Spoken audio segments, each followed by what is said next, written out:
Good morning and welcome to our Sunday morning service. On Sunday mornings we have two, the first of which is devoted to Bible prophecy. We do a weekly Bible prophecy update. And then second service is our sermon, a verse-by-verse study through God's Word. That will be live streamed at 11:15 a.m. Hawaii time. We'd encourage you to join with us today. Lord willing, we will complete Philemon.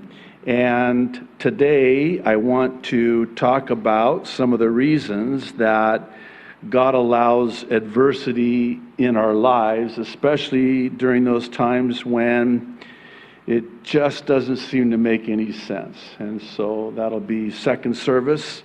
For those of you that are here, you're welcome to stay as well.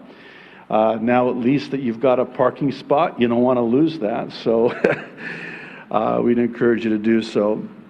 Also, for those that are watching online on YouTube or Facebook, we would actually encourage you to go directly to the website, jdfarag.org. There you can view and watch the uncensored entirety of the update, as we only really have on YouTube and Facebook the introduction, which is typically about 20 minutes or so, and today it will be about the same amount of time. One more thing before we get started, and it's a praise report pictured here. Oh, you got it already. Well, I want to update you on really an answer to prayer, and at the same time, I want to thank all of you for praying because the antennas are no longer on our building. Yes.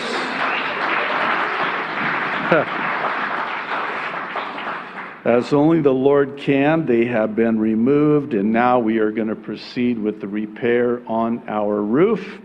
And so I just wanted to say thank you to all of you that have been praying and continue to pray now, because now the next project is repairing that roof, and so we no longer have any leaks. So again, thank you for that. All right, let's get to it. So for today's update, I'm going to need to ask you once again, I hope you don't tire of me asking you this, but I need for you to bear with me today as I do something just a little bit different and paint the prophetic canvas with a broad brush. And this for a number of reasons, not the least of which is that time simply does not permit me to go into great detail by virtue of everything that's now happening. And in so doing, what I'm hoping to do is answer the question of why this and why now. Doubtless you've been following the breaking news out of Israel, with all the Hamas rocket and missile attacks being fired from Gaza into Israel. There are no less than 5 concerns at this juncture, the first of which is the sheer volume of Hamas attacks with seemingly no end in sight. Second, and perhaps more concerning, is the potential for Iran-backed Hezbollah from the north in Lebanon, my birthplace, joining in with what's already been an escalation. And third, this current escalation is leading those who are otherwise very cautious when it comes to this and their commentary on this. They're usually erring on the side of an abundance of caution and try to be the voice of reason. Yeah, this is another flare-up, and there will hopefully, Lord willing, pray that there's a ceasefire. Well, they're not saying that. Normally, the conservative voices are suggesting now instead that Israel may very well be on the brink of all-out war. And fourth, and equally concerning, is that this comes at a time when Israel subsequent to a failure for the fourth time, was unable to elect a prime minister and form a government. Truth be made known, Israel does not have a functioning government at this time. And fifth, and again, possibly equally concerning, the U.S. is sending conflicting messages concerning Israel, and even worse, is rumored to be sending $90 billion with a B to Iran, the chief enemy of Israel. Also, here in the U.S., there is now a growing concern about what we're told was a cyber attack on America's largest fuel pipeline. The result has been the all too familiar images that riddle our news feeds of these long lines of cars, only this time, instead of being in line for food, they're in line for fuel. Add to this the manufactured crisis, pun intended, fueling the fear of an ensuing shortage. There's no shortage. But this fear of an ensuing shortage of not just gas, but goods, supplies, building supplies, and even food. It is a manufactured crisis. If this weren't bad enough, we still have what I'll call, at least for now, the global crisis, which, by the way, isn't going away, nor is life ever going back to normal. Sadly, those coerced, even forced to acquiesce in order to keep their job and or government benefits, do so thinking they're going to get their lives back. Then, to add insult to injury, again pun intended, not only will they never get their lives back, instead, their lives will never be the same again. Now, right about now, I can tell by the way you're looking at me. Wow, Pastor, that's quite a bleak picture you're painting on the aforementioned prophetic canvas. But would you agree that it does beg the question of why this and why now? You'll forgive me for what may seem like an oversimplification, but the answer to why this is how it ends. And the answer to why now is this is when it ends. Specifically, for Christians, this ends in the rapture. And for those who are not, it ends in the Antichrist's revelation and the 7-year tribulation in that order. Please know that I'm keenly aware of how this can foster despair. However, if that's what it takes to get people to Jesus, so be it. You know, it seems that, and I'm just going to share from my heart, Every week, the updates get more and more difficult for me. I'm thinking about myself, not you. They're getting very hard, if I could be so candid with you. And the Lord is so faithful, He's so good, and as only He can, and is always so faithful too, just settles my heart and calms me and ministers to me and says to me, just get them to me. That's all you got to do. And don't take too long. Just get them to me as quickly as you can. So, that just kind of took the edge off, took the pressure off.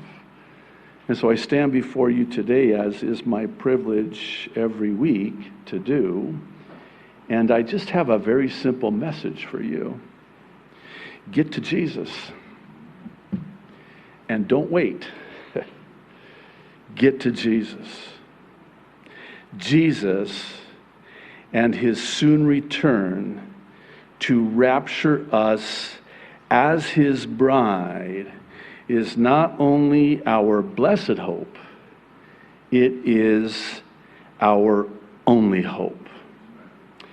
And thankfully, here's the thing, we still have time. It's a very short window of time and opportunity, but we still have some time, as little and as short as that time is, to seize the moment and reach the lost for Jesus now.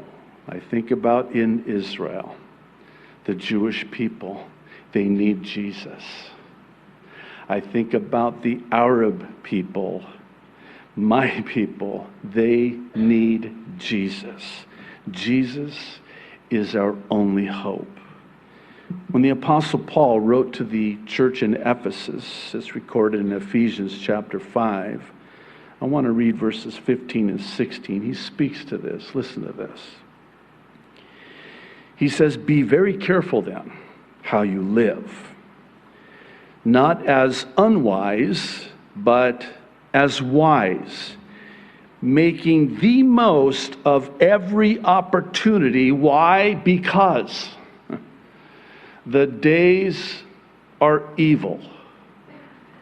I don't know if there is another verse as fitting as this for us today. We are living in a day where evil is seemingly waxing worse and worse, not only by the day, but seemingly with each passing hour. And it is incumbent upon us as God's people in these last moments of world history to seize every opportunity, make the most of every opportunity, and be very careful how it is that we conduct our lives, circumspect in every regard, circumspect, carrying with it the idea, circular, being aware of everything that is happening. I'm sorry, I'm turning my back on you. This is my TV side, by the way, right here. Sorry. But it's being aware of everything that is happening around you and being very careful then, living in wisdom, wisely, not unwisely or foolishly. When he writes to the Romans, this is a well-known verse in chapter 13, verses 11 and 12. Paul says, and do this, understanding the present time. The hour has already come for you to wake up from your slumber. And here's why. Because our salvation is nearer now than when we first believed. The night is nearly over.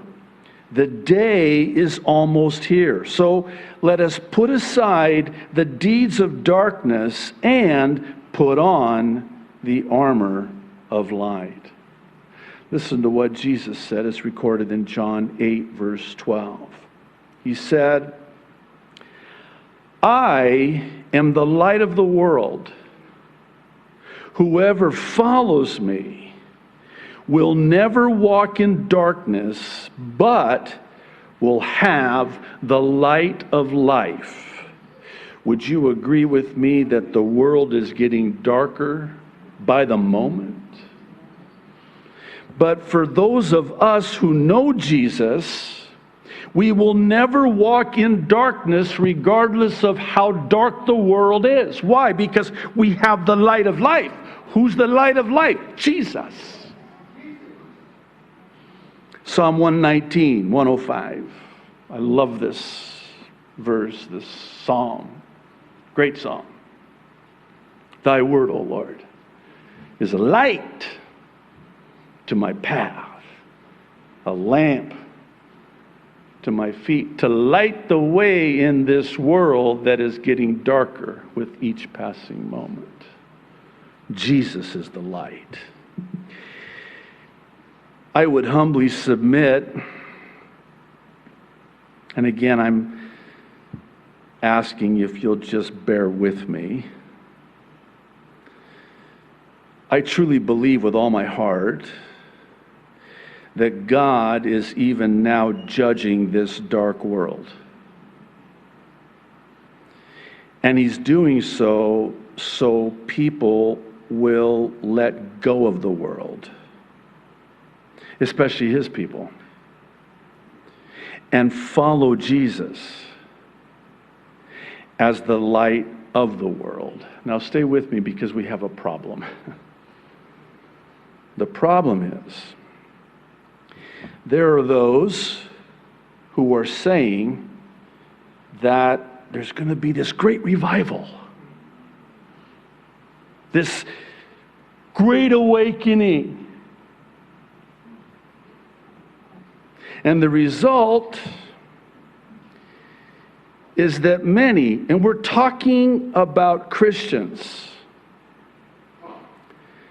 are still holding out hope in this world, which has the effect of delaying, even dismantling any urgency concerning the Lord's soon return. Because if that's true, and it's not, that there's coming this great revival before Jesus can come back, then that means that Jesus cannot come back until there's a great revival. So now, all of a sudden, as we just by the way, you guys today, was magnificent as you were worshiping. Turn your eyes upon Jesus. And when you do, the things of earth grow strangely dim. But wait a minute. If there's going to be a revival, then that means that Jesus isn't coming, because there has to be this first. You fill in the blank. And so now all of a sudden I'm not turning my eyes upon Jesus. I'm not looking up and lifting up my head, knowing that my redemption draws nigh, seeing all of these things begin to come to pass, because this has to happen first. You have just delayed my master's coming. Don't be doing that.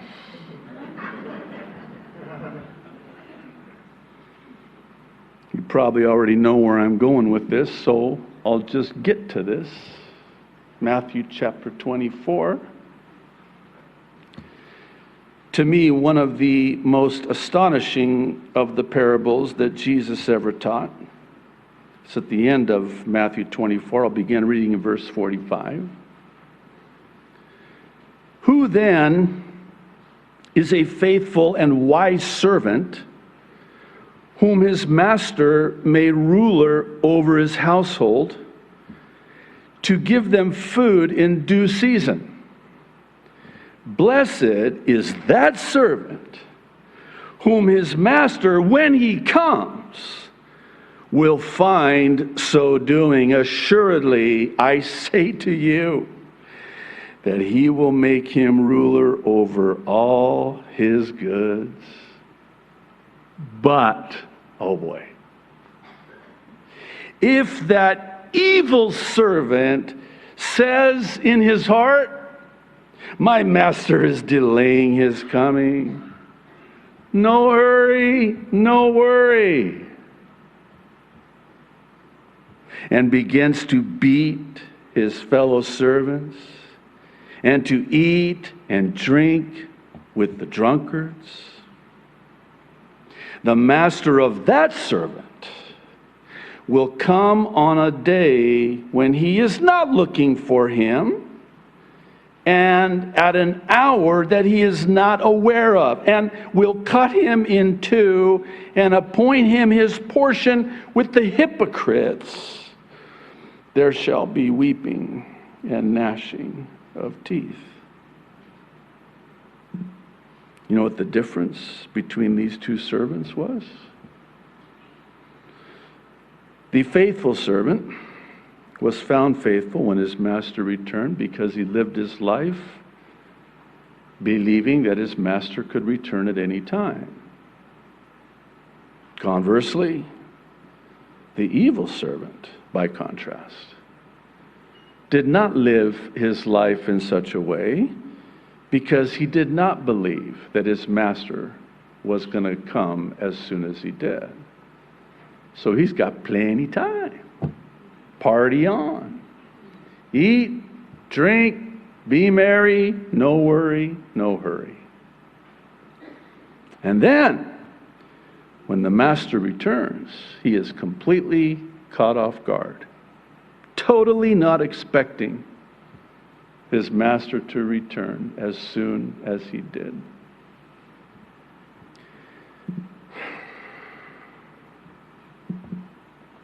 I'm going to get right to the point. Some of you are saying to yourself, thank you, Pastor. It's about time. Just get to the point here. Some of you are probably asking, do you even have a point? I absolutely have a point, yes. But in order to get to the point, we're going to end the live stream now on YouTube and Facebook and redirect you, if you're not already there, to the website, jdfarag.org.